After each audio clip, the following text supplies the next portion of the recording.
የኦርቶዶክስ ቤተክርስቲያን በእምነት ቀኖና ከወንጌላውያን ቤተክርስቲያን የተለየች መሆኗ ይታወቃል። እኔ ልነግራችሁ የምፈልገው የኦርቶዶክስ ቤተክርስቲያን ለኛ ለኢትዮጵያውያን ክብራችን ናት።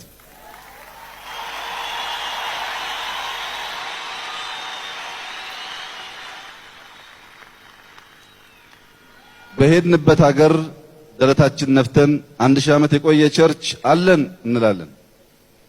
ትገርማላችሁ እንዴት 700 ዓመት 1000 ዓመት 2000 ዓመት ቤተክርስቲያን ኖራችሁ ብለው ይደነቃሉ።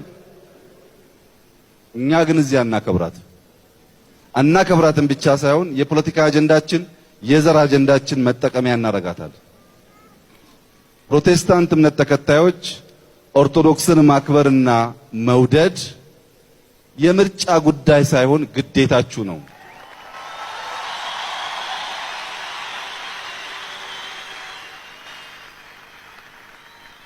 ከየት አመጣኸው ያላችሁኝ እንደሆነ የምትከተሉት እየሰቀሉት እንኳን የሚያውቁትን አያውቁምና ነው ያለው። እቺ ቤተክርስቲያን በኢትዮጵያ ውስጥ ትልቅ አሻራ ኖራለች። ከነ ክብሯ እንድትቀጥል እንፈልጋለን።